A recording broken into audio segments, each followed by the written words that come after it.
قل هل يستوي الذين يعلمون والذين لا يعلمون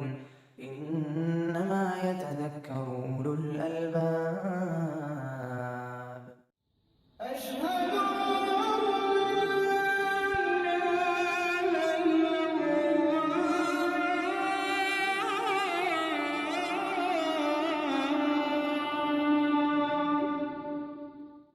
بسم اللہ الصلاۃ والسلام علی رسول اللہ وعلی آلہ واصحابہ ومن اہتدی بہداہ اما بعد فالمثال الخامس والسادس قوله تعالی فی سورة الحدید وهو معکم اینما کنتم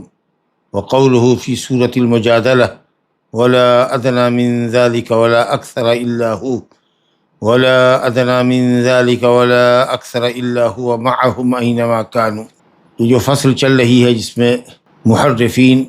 کے کچھ شبہات پیش کیے جا رہے ہیں، جن میں انہوں نے اہل سنت کو قائل کرنے کی کوشش کی ہے کہ آپ نے بھی بہت سی جگہوں پر صفات کے نصوص کو ظاہری معانی سے ہٹا کر مرادی اور مجازی معنی لیا ہے، اور آپ نے بھی تعویل سے کام لیا ہے۔ اگر یہی کام ہم کریں تو آپ کی نگاہ میں جرم ٹھہرے، اور یہی کام آپ کریں تو آپ کے لیے درست ہے۔ پہلے بھی یہ بات آ چکی تھی کہ اس کا دو جواب ہے۔ ایک تو اجمالی ہے کہ صاحب ہم اس کو تسلیم نہیں کرتے کہ اہل سنت والجماعت نے کہیں بھی نصوص کو اس کے ظاہری معنی سے پھیرا ہے، اور اگر کہیں پھیرا ہے تو اس کے لیے دلیل ہے، اور تفصیلی دلیل بھی ہے، اور تفصیلی جواب بھی ہے۔ تو اجمالی دو جواب کہ ایک تو ہم تسلیم نہیں کرتے، اور اگر کہیں پھیرا ہے ظاہری معنی سے تو ہمارے پاس دلیل ہے، اور جب دلیل کی روشنی میں ظاہری معنی کو چھوڑا ہے ہم نے تو یہ دلیل کی پیروی ہے، نہ کہ تعویل۔ یہ دو اجمالی جواب تھا، اور تفصیلی جواب یہ ہے کہ ہر دلیل کا الگ سے جواب دیا جائے۔ بہرحال ہم نے 4 مثالیں پڑھی ہیں اس سے قبل، یہاں 5ویں اور 6ٹھی مثال ہے، اور دونوں کا مفاد ایک ہی ہے، دونوں کا خلاصہ ایک ہی ہے، اس لیے دونوں کو ایک دوسرے کے ساتھ ضم کر کے کمپاؤنڈ بیان کیا ہے۔ اور وہ 5ویں اور 6ٹھی جو آیت، ان 2 آیتوں کو اہل تحریف نے اہل سنت کے خلاف ٹارگٹ کیا ہے، وہ سورہ حدید کی آیت نمبر 4 اور سورہ مجادلہ کی آیت نمبر 7 ہے، جس میں اللہ رب العالمین کی بندے کے ساتھ معیت کا ذکر ہے۔ سورہ حدید میں اللہ تعالیٰ نے فرمایا وَهُوَ مَعَكُمْ أَيْنَمَا كُنْتُمْ، وہ تمہارے ساتھ ہوتا ہے تم جہاں کہیں ہوتے ہو۔ وہ سورہ مجادلہ میں کہا وَلَا أَدْنَىٰ مِنْ ذَلِكَ وَلَا أَكْثَرَ، اس سے پہلی آیت ہے مَا يَكُونُ مِن نَجْوَىٰ ثَلَاثَةٍ إِلَّا هُوَ رَابِعُهُمْ، جہاں 3 سرگوشی کرنے والے ہوتے ہیں وہاں چوتھا اللہ ہوتا ہے، جہاں 5 ہوتے ہیں وَلَا خَمْسَةٍ إِلَّا هُوَ سَادِسُهُمْ، 5ویں کا چھٹا اللہ ہوتا ہے۔ وَلَا أَدْنَىٰ مِنْ ذَلِكَ وَلَا أَكْثَرَ، تعداد کم ہو سرگوشی کرنے والوں کی یا زیادہ ہو، اللہ ان کے ساتھ ہوتا ہے۔ هُوَ مَعَهُمْ أَيْنَمَا كَانُوا، وہ جہاں کہیں بھی ہوتے ہیں، أَيْنَمَا كَانُوا، وہ جہاں کہیں ہوتے ہیں۔ سورہ حدید میں أَيْنَمَا كُنْتُمْ، اور سورہ مجادلہ میں أَيْنَمَا كَانُوا۔ یہ حضرات کہتے ہیں کہ آپ نے بھی یہاں پر معیت ذاتی مراد نہیں لی کہ اللہ تعالیٰ اپنی ذات سے زمین میں ہوتا ہے، بلکہ آپ کہتے ہیں کہ اللہ علم کے ساتھ ہوتا ہے، احاطے کے ساتھ ہوتا ہے، کہ بندوں کو وہ احاطے میں لیے ہوا ہے، قدرت کے ساتھ ہوتا ہے، یا سمع بصر کے ساتھ ہوتا ہے کہ وہ بندوں کی سن رہا ہے، بندوں کو دیکھ رہا ہے، تدبیر کر رہا ہے، سلطنت اس کی ہے۔ یہ سب جو آپ معنی لیتے ہیں یہ حقیقت میں ظاہر کے خلاف ہے۔ گویا کہ اہل تعویل کی نگاہ میں معیت کا مطلب یہ ہے کہ اللہ تعالیٰ بندے کے ساتھ مکس ہو، وہ مکسنگ ثابت کرتے ہیں کہ اللہ تعالیٰ اپنے کریشن کے ساتھ، اپنی مخلوق کے ساتھ مکسڈ ہے، نعوذ باللہ۔ یا یہ ہے کہ اللہ رب العالمین زمین میں پریزنٹ ہے، جہاں کہیں ہم ہوتے ہیں وہاں وہ موجود ہے، لا حول ولا قوۃ الا باللہ۔ وہ یہ سمجھتے ہیں معیت کا مطلب کہ جب تک کہ وہ مکسنگ نہ ہو، اور جب تک کہ وہ زمین کے اندر پریزنٹ نہ ہو، اس وقت تک معیت نہیں ہوتی۔ اہل سنت والجماعت کا جواب تفصیل سے آئے گا، اس کا خلاصہ یہ ہے کہ ہم نے کہیں بھی نص کو ظاہری معنی سے نہیں پھیرا، ہم بھی معیت سے مراد حقیقی معیت ہی لیتے ہیں، لیکن اللہ تعالیٰ عرش کے اوپر ہے، اور وہ بندے کے ساتھ بھی حقیقی طور پر ہے، لیکن کیسے ہے، وہ کیسے کیفیت تو ہم نہیں بتا سکتے، البتہ اس حقیقی معیت کا تقاضا یہ ہے کہ اللہ تعالیٰ اپنے بندوں کو دیکھ رہا ہے،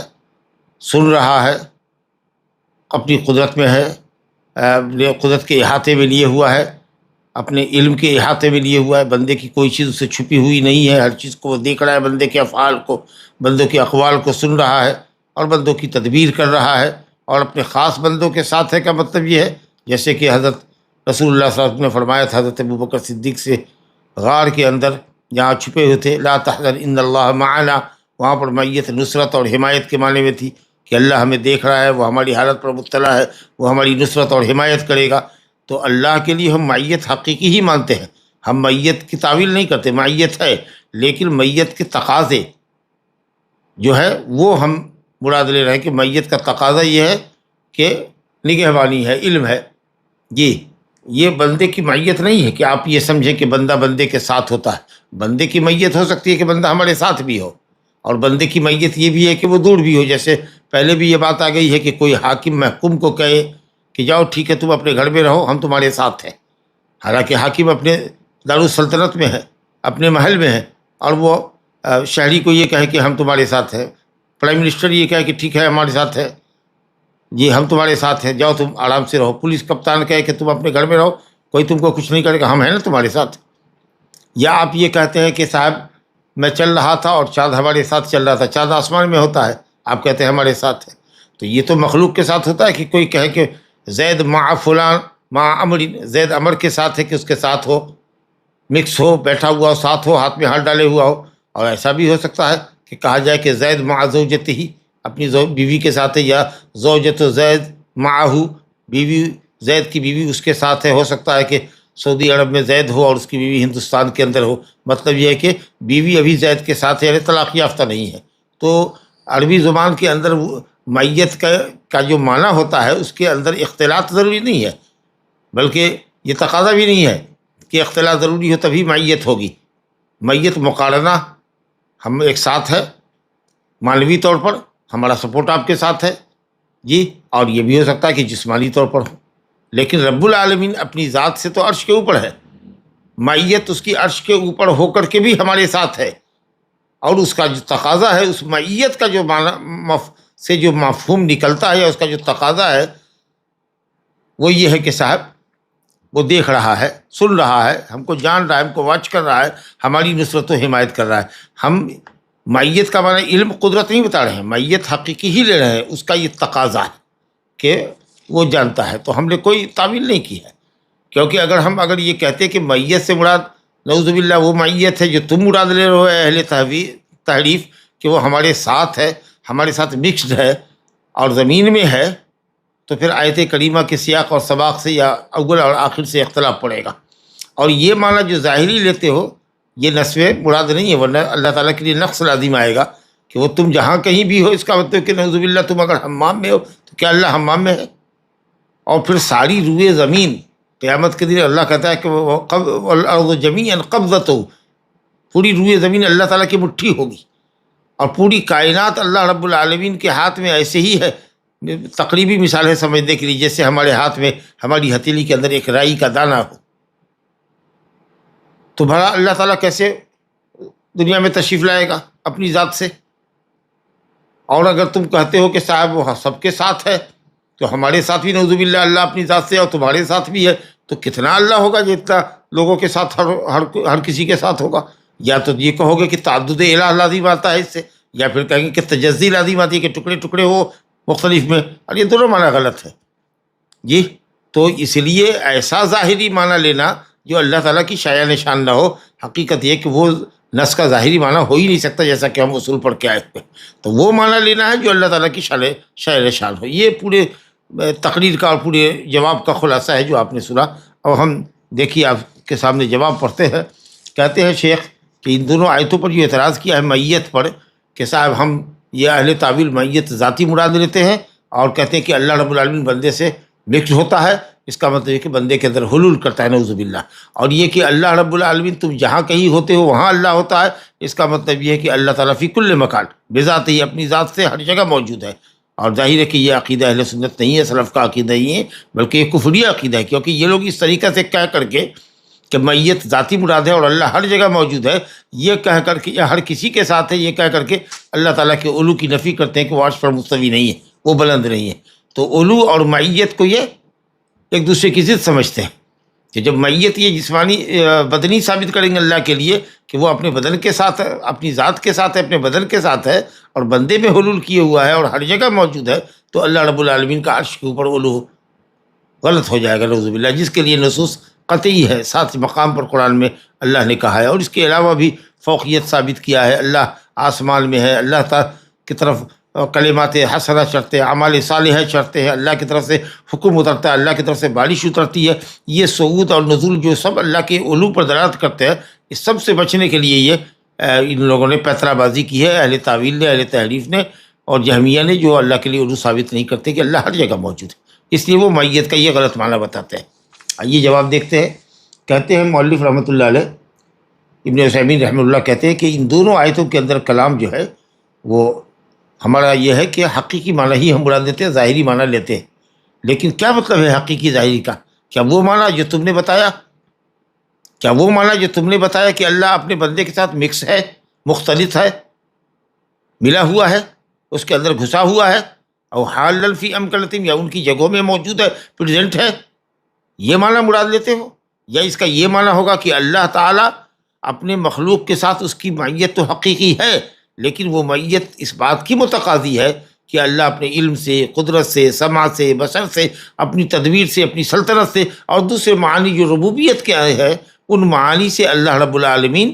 اپنے بندوں کا احاطہ کیا ہوا ہے، حالانکہ اس کی ذات تمام مخلوقات کے اوپر، عرش کے اوپر ہے۔ بتاؤ وہ معنی صحیح ہوگا کہ وہ اپنی ذات سے تمہارے اندر پیوست ہے اور تمہاری جگہ میں اس کی ذات موجود ہے، ہر جگہ موجود ہے، یہ معنی اس کی شان کے مطابق ہے؟ یا یہ معنی ہے کہ اللہ تو ہے ہمارے ساتھ حقیقی طور پر، لیکن حقیقت کے اس کے ہونے کی کیفیت ہمیں نہیں معلوم؟ جیسے اللہ عرش پر ہو کر کے نچلے آسمان پر ہوتا ہے، ہم وہاں بھی نزول حقیقی ہی لیتے ہیں، رحمت کا نزول نہیں مراد لیتے۔ وہ اللہ تعالیٰ کی صفات مخلوق کی صفات جیسی نہیں ہے بابا، کہ اگر کوئی چھت پہ ہے تو زمین پہ نہیں ہو سکتا، کوئی زمین پہ ہے تو چھت پر نہیں ہو سکتا۔ اللہ عرش کے اوپر ہو کر کے، حقیقی طور پر ہو کر کے اس کی ذات عرش پر ہے، اور اس کے بعد وہ حقیقی طور پر نچلے آسمان پر بھی ہے، کیفیت ہم نہیں بتا سکتے، لیکن مخلوق جیسا کے معاملے پر قیاس مت کرو۔ تو اللہ تعالیٰ عرش کے اوپر ہے، علو ہے، علو کے ساتھ ساتھ وہ بندے کے ساتھ ہے، دونوں ہے، اللہ بندے سے قریب ہے، لیکن اس کی قربت کیا ہوتی ہے؟ اس کی قربت کا تقاضا، معیت کا مطلب یہ ہے، اس کا مفہوم یہ ہے یا اس کا تقاضا یہ ہے کہ اللہ تعالیٰ اپنے علم و قدرت، سمع و بصر، تدبیر اور سلطنت وغیرہ کے ذریعے اپنے بندوں کا احاطہ کیے ہوا ہے، حالانکہ وہ عرش کے اوپر ہے، تمام مخلوقات کے اوپر، جیسا کہ میں نے آپ کو اجمال میں بتایا تھا۔ کہتے کہ بلا شبہ جو پہلا معنی تم لیتے ہو، یعنی مکس ہے اللہ تعالیٰ بندے کے ساتھ، بندے کے اندر حلول فرمایا ہوا ہے اور وہ ہر جگہ، ہر کسی کے ساتھ، ہر جگہ موجود ہے اپنی ذات سے، یہ سیاق کا تقاضا نہیں ہے،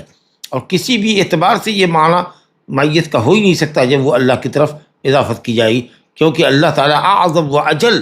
اتنا بڑا ہے، اتنا بزرگ ہے کہ کوئی چیز مخلوق میں اس کا احاطہ کر ہی نہیں سکتی۔ زمین میں یا کسی مخلوق کے اندر وہ کیسے گھس سکتا ہے؟ کسی زمین میں کیسے آ سکتا ہے؟ پوری کائنات اس کے لیے کم پڑے گی، اس لیے وہ تمام مخلوقات کے اوپر، عرش کے اوپر ہے۔ کیسے تم اس کو بلا رہے ہو اور اپنے گھر کے اندر اور اپنے حمام میں نعوذ باللہ ہونے کا عقیدہ رکھتے ہو؟ شیخ کہتے ہیں کہ دیکھو، معیت عربی زبان میں، جس زبان میں قرآن اترا ہے، وہ کبھی بھی اختلاط اور مصاحبت کو جگہ میں ثابت ہی نہیں کرتا۔ اختلاط مطلب مکسنگ، اور مصاحبت کا مطلب کہ وہ آپ کے ساتھ پریزنٹ ہو کسی جگہ میں، یہ کبھی بھی معیت کا معنی نہیں، سمجھا کہ نہیں؟ ہر اعتبار سے جہاں جہاں معیت کا مفہوم ہوتا ہے اس اعتبار سے وہ معنی ہوتا ہے، لیکن حلول اور اختلاط کہیں بھی نہیں ہو سکتا، اس وجہ سے کہ یہ سلف کے اجماع کے خلاف۔ سلف صالحین میں سے کسی نے بھی یہ نہیں کہا کہ اللہ بندے کے ساتھ ہے، کا مطلب ہے کہ بندے کے اندر حلول فرمایا ہوا ہے، یا بندے کے ساتھ مکس ہے، یا وہ اس کی جگہ پر ہے جہاں وہ ہوتا ہے۔ تمام سلف صالحین کا اجماع ہے، گویا کہ آپ اجماع کے خلاف کر رہے ہیں۔ دوسرے یہ کہ یہ جو آپ اختلاط اور حلول کی باتیں کر رہے ہیں اور اللہ کو ہر جگہ ثابت کر رہے ہیں، یہ اللہ تعالیٰ کے علو کے منافی ہے، جس علو کے اوپر کتاب اللہ، سنت رسول اللہ، عقل اور فطرت اور اجماع سلف دلالت کرتی ہے۔ کتاب اللہ اور سنت میں تو دلیل ہے ہی ہے، اور عقل و فطرت بھی یہی کہتی ہے کہ اللہ رب العالمین جو خالق ہے، جس کی قدرت لامتناہی ہے، وہ بلند ہونا چاہیے، نہ کہ وہ پست ہو، اور بلندی عزت ہے، پستی تو ذلت ہے۔ اور سلف صالحین کا اجماع ہے۔ تو جو معنی آپ بتا رہے ہیں وہ اگر دلیل سے ثابت ہو اور اس کے منافی معنی آپ بتا رہے ہیں تو اس کا مطلب یہ کہ جو معنی آپ بتا رہے ہیں وہ غلط ہے۔ اس لیے معیت اللہ کی تفسیر کہ اللہ اپنے بندے کے ساتھ ہے، اس کی تفسیر حلول سے کرنا، اختلاط سے کرنا باطل ہے کتاب و سنت، عقل و فطرت اور اجماع سلف کی روشنی میں۔ اور تیسری بات یہ ہے کہ لوازم باطلہ اس سے لازم آئیں گے جو اللہ کی شان کو زیب نہیں دیتا ہے، جیسے کہ ہم نے کہا کہ وہ آپ کے گھر میں ہوگا، اگر آپ حمام میں ہوں گے تو حمام میں بھی ہوگا، آپ حمام کو الگ نہیں کر سکتے، وہ معکم اینما کنتم، تم جہاں کہیں ہوتے ہو وہ تمہارے ساتھ ہوتا ہے، اس میں کہ آپ کے ساتھ وہ حمام میں بھی ہے، نعوذ باللہ ثم نعوذ باللہ، اس گندی جگہ میں اللہ رب العالمین ہوگا۔ اگر یہ باطل ہے تو آپ کا یہ عقیدہ ہے اصل باطل ہے۔ لہذا جو کوئی بھی اللہ کے مقام اور مرتبے کو سمجھتا ہے اور عربی زبان جس سے قرآن اترا ہے اس میں میت کی دلالت کو سمجھتا ہے کہ میت کس معنی پہ دلالت کرتی ہے، وہ سمجھتا ہے کہ اللہ رب العالمین کی میت اس کی مخلوق کے ساتھ اختلاط ہونا نہیں اور اس کی جگہ میں موجود ہونا نہیں ہے، یہ تو تقاضا بھی نہیں ہے کہ جائے کہ ضروری معنی ہو اس کا، یہ تو وہی کہے گا جو عربی زبان سے جاہل ہے اور اللہ رب العالمین کی عظمت سے ناواقف ہے۔ لہذا جب یہ حلول اور اختلاط کا قول باطل ہوا تو یہ جو دوسرا قول ہے اہل سنت والجماعت کا کہ اللہ اپنے مخلوق کے ساتھ معیت ہے، اس کی ایسی معیت جو اللہ کی شان کو زیب دیتی ہے اور اللہ کے مقام رفیع کے مناسب ہے، وہ مفہوم ہے کہ معیت جس بات کا تقاضا کرتی ہے وہ یہ ہے کہ اللہ اپنے بندوں کو اپنے احاطہ علم و قدرت میں لیے ہوا ہے، اس کو وہ سن رہا ہے، دیکھ رہا ہے، تدبیر کر رہا ہے، سلطنت کر رہا ہے، جو ربوبیت کا تقاضا ہے کہ وہ عرش کے اوپر ہو کر کے بھی اپنی مخلوق کے ساتھ ہے، یعنی اس کی حفاظت کر رہا ہے، سن رہا ہے، دیکھ رہا ہے، یہ تقاضا ہے۔ اور یہی دو روایت کا بلا شبہ ظاہری معنی ہے اور یہی حق ہے۔ شیخ الاسلام ابن تیمیہ کی عبارت تھوڑی لمبی نقل کیا ہے انہوں نے کہ شیخ الاسلام ابن تیمیہ نے فتاوی حمویہ کے اندر لکھا ہے، جس کو مجموعہ فتاوی کے اندر بھی دیکھا جا سکتا ہے، جلد 5 صفحہ 103 کے اندر، جس کو شیخ ابن قاسم نے جمع کیا ہے۔ اس میں شیخ الاسلام لکھتے ہیں کہ معیت جہاں جہاں استعمال ہوا ہے اس کے اعتبار سے وہ منع کرنا پڑے گا۔ اچھا جیسے دیکھیے یہ جو آیت ہے سورہ حدید کی، اس کے اندر کیا ہے؟ سورہ حدید کی آیت کے اندر یعلم ما یلج فی الارض وما یخرج منها وما ینزل من السماء وما یعرج فیها، اللہ تعالیٰ جانتا ہے اس چیز کو جو زمین کے اندر ہے، جو زمین کے اندر داخل ہوتی ہے جو چیز، یعنی بارش، مردے وغیرہ، وما یخرج منها، اور زمین سے جو کچھ نکلتی ہے معدنیات، پھل فروٹ وغیرہ، غلے وغیرہ، اور قیامت کے دن مردے، جی، وما ینزل من السماء وما یعرج فیها، اور جو آسمان سے اترتا ہے، روزی، بارش، فرشتے، اور جو آسمان پہ چڑھتے ہیں، یہ سب کو اللہ جانتا ہے۔ اس کے بعد کہتا ہے وَهُوَ مَعَكُمْ أَيْنَمَا كُنتُمْ، اور وہ تمہارے ساتھ ہے تم جہاں کہیں رہتے ہو۔ کیا ہے سیاق و سباق سے کیا سمجھ میں آتا ہے؟ جو پہلے کے جملے ہیں اس کی روشنی میں کیا معنی ہوگا اس معیت کا؟ یہی نہ ہوگا کہ اللہ تعالیٰ تمہارے حال پر مطلع ہے، جب وہ زمین کے اندر کی چیز کو جانتا ہے، زمین سے نکلنے والی چیز کو جانتا ہے، آسمان سے اترنے والی چیز کو جاننا ہے، آسمان پہ چڑھنے والی چیز کو جاننا ہے، پھر کہا جا رہا ہے کہ ہو مَعَكُمْ أَيْنَمَا كُنتُمْ، وہ تمہارے ساتھ ہوتا ہے جہاں کہیں ہوتے ہو۔ تو یہاں پر معیت حقیقی ہی رہتے ہیں، لیکن اس کا کیا تقاضا ہوگا؟ یہی نا کہ وہ تمہارے پر مطلع ہے، تمہارا نگہبان ہے، تم کو دیکھ رہا ہے، تم کو جان رہا ہے، یہ معنی ہوگا۔ اسی طریقے سے ما یکون من نجوا ثلاثۃ، اے لوگو جو سرگوشی کرتے ہو، آپس میں کانا پھوسی کرتے ہو، اگر تم ہو 3 تو اس کا چوتھا رب تعالیٰ ہے۔ کیا مطلب ہے اس کا؟ کہ وہ مطلع ہے تمہارے حال کے اوپر، تمہاری حرکتوں کو دیکھ رہا ہے، سن رہا ہے۔ اور نبی کریم صلی اللہ علیہ وسلم نے غار میں اپنے ساتھی سے کہا تھا لا تحزن ان اللہ معنا، یہاں بھی معیت حقیقی ہے، لیکن اس معیت کا کیا مطلب ہے؟ کہ اللہ تعالیٰ ہماری حالت پر مطلع ہے کہ ہم اس کے حکم سے گھر چھوڑ کے نکلے، اس غار میں پناہ گزی ہیں، وہ ہماری نصرت کرے گا، ہماری تائید کرے گا، دشمن کو کبھی ہمارے حوالے نہیں کرے گا۔ یہ شیخ الاسلام ابن تیمیہ کی عبارت کا خلاصہ۔ پھر شیخ الاسلام یہ کہتے ہیں کہ میت کا لفظ کتاب و سنت میں کئی جگہ پر استعمال ہوا ہے، اور جہاں جہاں استعمال ہوا ہے وہ سیاق کو دیکھ کر کے جس کانٹیکسٹ میں استعمال ہوا ہے وہاں پر معنی مراد لینا پڑے گا جو معیت کا تقاضا ہے، لیکن یہ معنی کبھی بھی نہیں ہو سکتا کہ اللہ تعالیٰ اپنی مخلوق کے ساتھ، جی، اس کا یہ مقتضا کبھی نہیں ہے معیت کا کہ ذات رب تعالیٰ مخلوق کے ساتھ مکس ہو، کہ تم یہ کہو کہ ہم نے ظاہری معنی سے پھیرا ہے۔ یہ شیخ الاسلام کی عبارت ہوئی۔ اب یہ کہتے ہیں شیخ ابن عثیمین رحمۃ اللہ علیہ کہ اس بات کے اوپر کہ رب تعالیٰ مخلوق کے ساتھ مکس نہیں ہے، خود آیت مجادلہ دیکھو نا، عموم علم اول آیت میں اور آخری آیت میں کیا کہا اللہ تعالیٰ نے، الم تر ان اللہ یعلم ما فی السماوات و ما فی الارض، اللہ اکبر۔ سورہ مجادلہ کی آیت دیکھیے، کیا تم نہیں جانتے، کیا تم نے نہیں دیکھا کہ اللہ تعالیٰ، یعنی کیا تم نہیں جانتے کہ اللہ سب ان باتوں کو جانتا ہے جو آسمانوں میں ہے اور زمین میں؟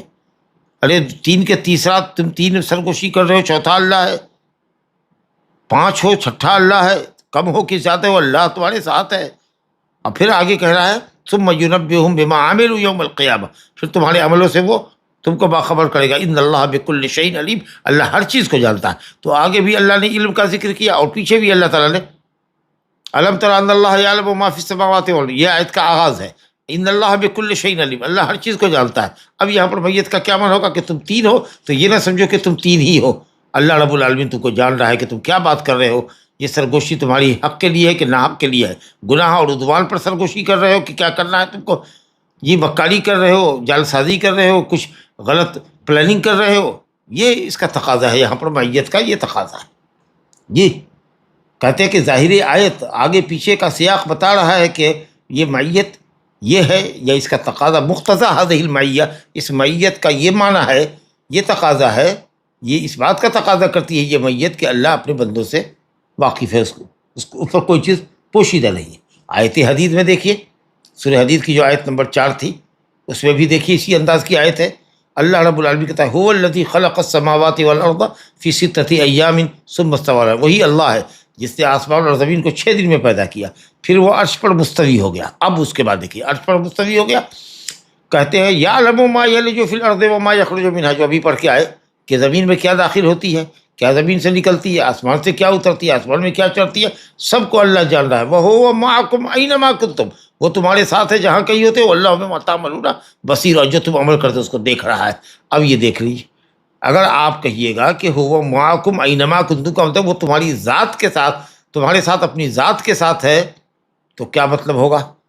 اس سوال العرش کا؟ ایک طرف تو کہہ رہا ہے کہ وہ عرش پر مستوی ہوا، اس کے بعد فرما رہا ہے وہ ہو معاکم، تو اگر میت سے مراد میت ذاتی ہے کہ اللہ اپنی ذات کے ساتھ نہ تو اللہ دنیا کے اندر موجود ہے، تو پھر عرش کے اوپر مستوی نہیں ہوا وہ؟ جی تو اس لیے اگر آپ یہ معنی کرو گے وہ ہو معاکم اینما کنتم، تو آیت کا آخری ٹکڑا آیت کے پہلے ٹکڑے کے خلاف ہوگا، اور پھر آگے اللہ تعالیٰ زمین کی تمام باتوں کو، آسمان سے اترنے والی تمام باتوں کو جان رہا ہے، اور پھر کہہ رہا ہے واللہ بما تعملون بصیر، جو تم عمل کرتے ہو سب کو اللہ دیکھ رہا ہے۔ تو اب اس میت کا یہاں پر کیا تقاضا ہوا کہ اللہ اپنے بندوں کو جان رہا ہے اور ان کے اعمال کو دیکھ رہا ہے، حالانکہ وہ ان کے اوپر بلند ہے اور عرش پر مستوی ہے۔ یہ معنی نہیں ہے کہ ان کے ساتھ مکس ہے، مختلف ہے، ملا ہوا ہے، میل جول ہے اس کا، اس کی ذات کا،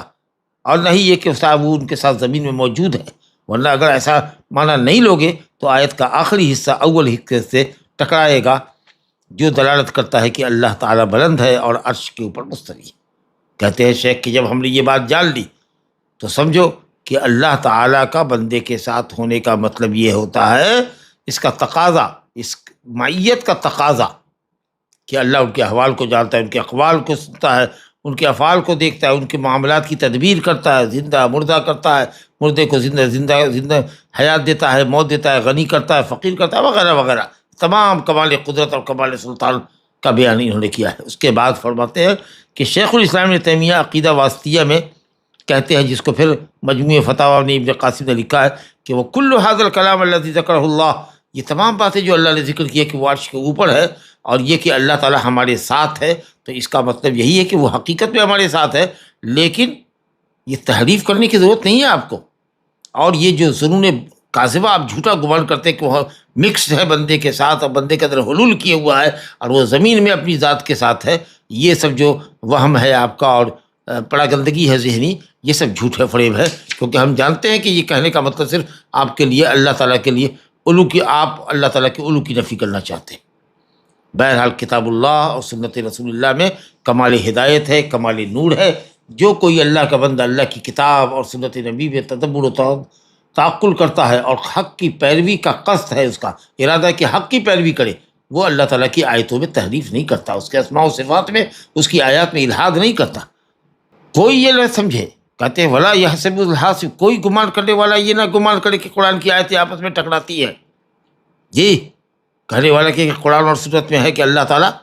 عرش کے اوپر ہے اور یہ ہوا معاکم کے خلاف ہے. یہ بالکل نہیں، یہ خلاف ہے. اللہ حقیقت میں ہمارے ساتھ ہے، لیکن اس حقیقت کی کیفیت وہ جانے، لیکن اس کا تقاضا یہ ہے کہ وہ ہمیں دیکھ رہا ہے، سن رہا ہے، ہماری حمایت اور حفاظت فرما رہا ہے. اسی طریقہ سے کہے گا کہ اللہ عرش کے اوپر ہے، تو جو حدیث میں آیا ہے کہ جب تم میں کا کوئی نماز میں کھڑا ہوتا ہے، ابھی ہم نے پڑھا ہے حدیث کے اندر فإن اللہ قبل وجہی، اللہ اس کے چہرے کی طرف ہوتا ہے. کیا مطلب ہے اس کا؟ ارے چہرے کہہ دو تو اس کا مطلب کہ چہرے کی طرف ہونے کا مطلب ہے کہ اللہ تعالیٰ سامنے کھڑا ہو جاتا ہے عرش چھوڑ کے، یہ مطلب ہے؟ ہرگز یہ مطلب نہیں ہے. قبلے کے احترام کی حیثیت اور قبلے کی اہمیت اور فضیلت کو بتانا مقصود ہے. یا پھر یہ ہے کہ قبہ نما اللہ کا عرش ہے، وہ جہاں وہ کوئی بھی بندہ کہیں بھی ہے تو اللہ کے سامنے ہی ہے. جی، یہ اگر اس طرح کا اگر آپ مانا کریں گے کہ اللہ نمازی کے سامنے ہے، اور یہ حدیث ہو معاکم والی آیت یہ اللہ تعالیٰ کے علو علی العرش کے منافی ہے، تو یہ غلط مفہوم ہے آپ کا. سمجھا کہ اللہ رب العالمین نے تو خود ہی کہا کہ وہ اس نے 6 دن میں زمین آسمان پیدا کیا، جو سورہ حدید میں ابھی پڑھ کے آئے ہیں، اور وہ عرش پر مستوی ہوا. اب پھر وہ کہتا ہے ہوا معاکم، تو اس کا کیا مطلب ہے؟ ہوا معاکم کا وہی مطلب ہے جو اہل سنت نے لیا ہے کہ اللہ عرش کے اوپر ہے اور وہ ہر چیز کو جان رہا ہے. تم جہاں کہیں بھی ہوتے ہو تو اس کی نگاہ سے اوجھل نہیں ہو.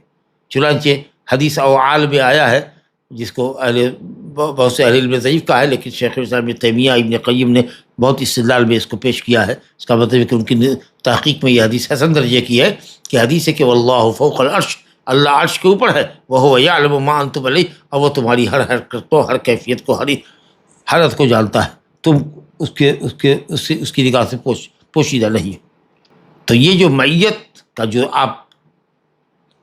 معیت کو ظاہری معنی پر محمول کرو کا مطلب کہ اس حقیقت پر محمول کرو جو حقیقت اللہ کے لائق ہو. جو تم مانا کر رہے ہو وہ بالکل باطل ہے کہ اللہ بندے میں حلول کیے ہوا ہے، اللہ تعالیٰ اپنی ذات سے عرش کو چھوڑ کر کے زمین پر ہے اور ہر جگہ موجود ہے اور عرش پر نہیں ہے. کہتے ہیں کہ یہ معنی غلط ہے، بالکل غلط ہے، کیونکہ یہ ظاہری معنی جو تم لے رہے ہو یہ اللہ کی شان نشان نہیں ہے، جو میں نے شروع میں ہی کہا تھا. کہتے ہیں کہ اس لیے کہ اللہ نے دونوں بات اپنے ساتھ نقل کی. ایک طرف وہ کہہ رہا ہے کہ عرش پر بھی ہے، اور کہہ رہا ہے کہ وہ تمہارے ساتھ بھی ہے، اور اللہ کے کلام میں تناقض نہیں ہے. تو اسے ماننا پڑے گا کہ اپنی ذات سے وہ ہے، اور معیت حقیقی ہے جس کا تقاضا یہ ہے کہ وہ علم اور احاطے کے ساتھ ہمارے ساتھ ہے. کہتے ہیں کہ کبھی بھی قرآن کی کسی آیت میں کوئی تعارض اور تناقض نہیں ہو سکتا. قرآن نے خود ہی کہا وَلَوْ كَانَ مِنْ عِنْدِ غَيْرِ اللَّهِ لَوَجَدُوا فِيهِ اخْتِلَافًا كَثِيرًا. اگر کلام الہی غیر اللہ کا کلام ہوتا تو اس میں تناقض ہوتا. یہ چونکہ اللہ کا کلام ہے، اسے کبھی تناقض ہو ہی نہیں سکتا. افلا يتدبرون القرآن ولو كان من عند غیر اللہ لوجدوا فیہ اختلافا کثیرا. کیا قرآن میں تدبر نہیں کرتے تم؟ اگر یہ غیر اللہ کی طرف سے ہوتا، غیر اللہ کا کلام ہوتا، تو اس میں تم بہت اختلاف پاتے. سورہ نساء کی آیت نمبر 82. کہتے ہیں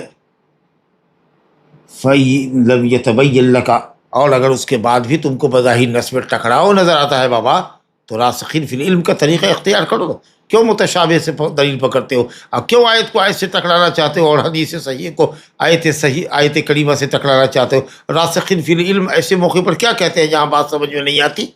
وہاں کیا کہتے ہیں؟ آمنا بہ کل من عند ربنا. سرنڈر کرتے ہیں کہ ہم اللہ کی آیتوں پر ایمان لائے. ہم نہیں سمجھ پا رہے ہیں، لیکن جو اللہ کہہ رہا ہے وہی صحیح ہے. اپنے قصور علم اور فہم کا اعتراف کر لو. لیکن کیوں قرآن مجید کی آیتوں کو آیتوں سے ٹکراتے ہو اور علو کی نفی کرتے ہو؟ بہت زبردست بات کہی اللہ نے. کہتے ہیں کہ اس طریقہ سے ابن القیم نے بھی صواعق المرسلہ کے اندر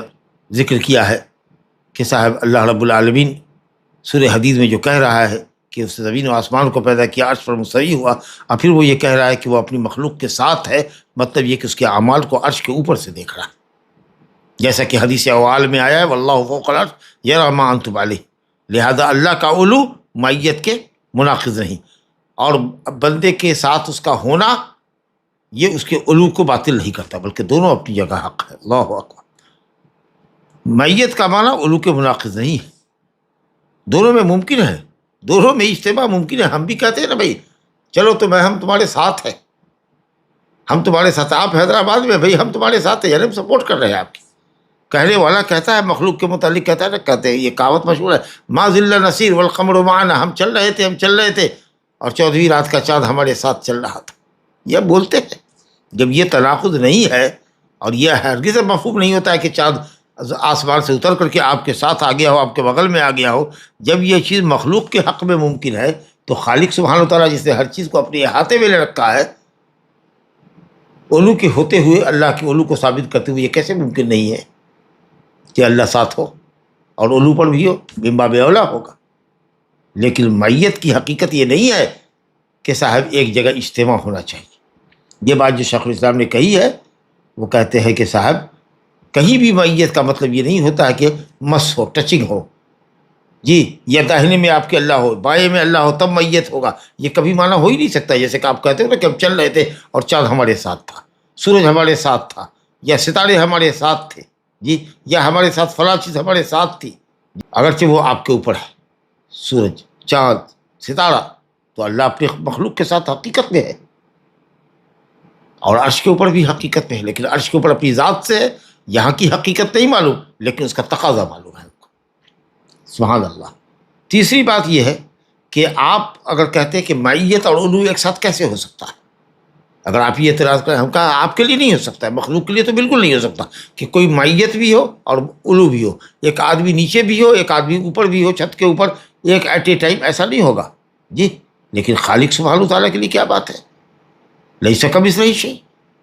لہٰذا یہ کہنا کہ اللہ عرش کے اوپر ہوتے ہوئے بندے کے ساتھ ہے، یہ ممکن ہے، لیکن وہی اگر ساتھ ہونے کا مطلب ذات سے ساتھ ہے، اور اب اس کی ذات ہر جگہ موجود ہے اور وہ آپ کے اندر حلول کیے ہوا ہے، تو ہرگز یہ معنی علو اور معیت کا معنی نہیں ہے۔ لہٰذا اللہ رب العالمین بلند ہو کر کے بھی اپنے بندے سے قریب ہے، اور علی فی دنوہ، بندے سے قریب ہوتا ہے لیکن بندے کے ساتھ ہوتا ہے، لیکن وہ عرش پر ہوتا ہے، اور عرش کے اوپر ہو کے بھی اپنے بندے سے قریب ہوتا ہے۔ ھذا وباللہ التوفیق، وصلی اللہ وسلم وبارک علی نبینا محمد وآلہ وصحبہ اجمعین۔